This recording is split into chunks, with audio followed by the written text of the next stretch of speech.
I'll be frank with you, when I was 12 years old, I didn't know what I wanted to do.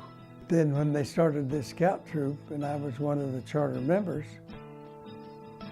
I got into it and learned the scout oath and the promise and all, and that to me was like the Bible. The scout oath and the promise. Scout is trustworthy, loyal, friendly, courteous, kind, obedient, cheerful, thrifty, brave, clean, and reverent. You live up to those, and that'll make a good person out of you. Every Tuesday night, in my case, at St. Mark's Episcopal Church at Troop 7 in Little Rock, Arkansas, would stand up at the beginning of every meeting and say, "On my honor, I will do my best to do my duty to God and my country, to obey the Scout laws, to help other people at all times, and to keep myself physically strong, mentally awake, and morally straight." Initially, it's just words, but as you say it over and over and over and over again, and then have to define it as you go through a different rank advancement, it starts taking on real meaning. Valores entendidos. It's understood values. Things that people already know, things that people already understand, that really transcend language, transcend culture. It's a universal kind of feeling that we as human beings can embrace across the board. I thought my scoutmaster, I thought my den mother, I thought they were surrogate parents to me. You know, when I was in scouting, I really didn't recognize the long-term value. I enjoyed it. I had my friends in it. I learned from the adults, the den mothers and the scout leaders. I learned so much from them. But as I've gotten older and understand the real value of scouting, it's almost generational in scope. It's almost passing down immutable truths to the next generation. My early involvement in scouting was a good one in the sense that I became a part of a group. I started to learn some skills. I learned how to develop some self-confidence. And I think all of those things has helped me as I've gone on in life. I think as kids get involved in scouting, it's that self-confidence, it's that ability to achieve. You don't just go from being a tenderfoot to being an Eagle Scout. There's a process that has to be followed in between. And within that process, that whole process is teaching life skills, very valuable life skills to our boys. It starts with a belief system that our young people are far more capable than often we give them credit. And if we are willing to teach them, and if we are willing to hand them responsibility, they'll always surprise us in terms of what they can do.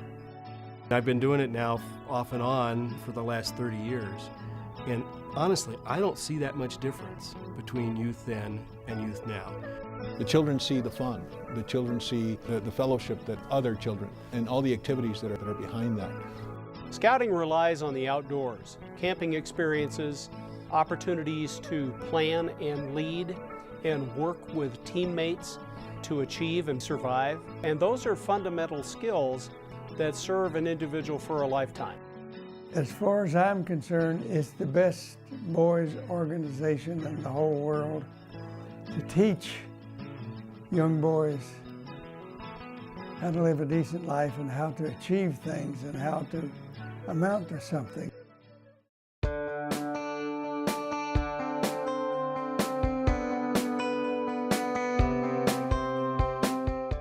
If you take a look at the first Boy Scout handbook, one of the skills they were teaching young people is how to control a runaway horse.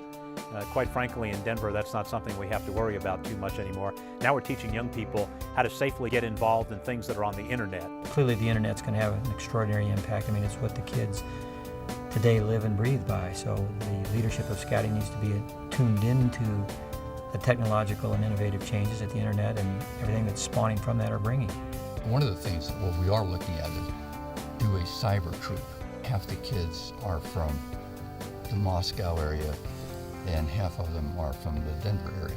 Virtual troop meetings perhaps will be a thing of the future. Your merit badge counselor could be in St. Petersburg or it could be in Mexico City. Scouting is international in nature. It is something that I have seen from the streets of southern Texas to the streets of Jerusalem. It's kind of neat to know that there are other people who also recite the Scout Law and the Scout Oath at all your meetings. I think that it's so popular because we teach young men and young women throughout the world to have a better way of life. Things that you learn in Scouts are the bricks for the foundation of life that you build. And they're very special bricks, I think. I think that Scouting has to be in a position where we can continue to teach the kind of things that we want to teach and that we think are so vital for young people, but be able to use some of these new techniques that are out there in the community. Kids are going to join something. They have a need to belong to something. And rather than have them find it on their own, why not let's get them started early in Scouting?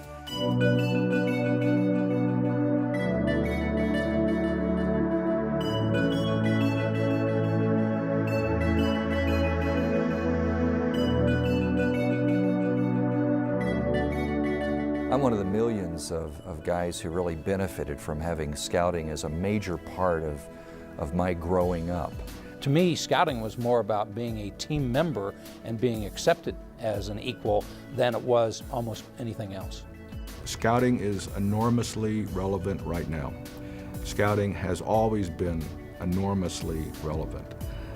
Scouting will always be relevant because it's fun. The Scouting values and the Scouting principles and the Scouting story has equipped us to be able to continue to make progress, to help others make progress, and to work toward a far happier and more successful life.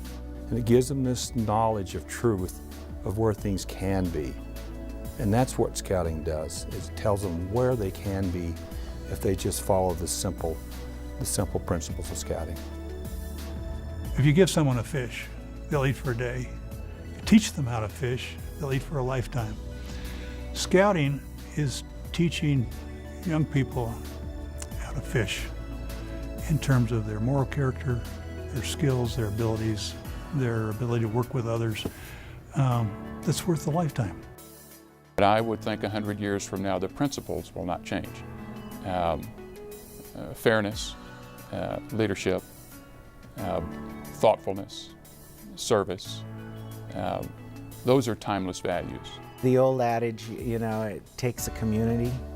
This establishes a community that one can trust and one feels, you know, similar values. And if you can instill within the boy the Scout Oath and Promise, you've covered a great amount of making a man out of a boy. They are tomorrow's leaders, and they're right here. Yes to trustworthy, yes to loyal, yes to brave, yes to reverent, yes to obedient. All of the values that have been defined contribute to a better human being. We're raising a generation of young people who care about our environment, who care about their fellow man, who have a value system that's sound and time-tested and proven to work, who are going to use those values in the decisions that they make as they walk into the adult world. It really does teach you that there's a greater good beyond just your own self-interest.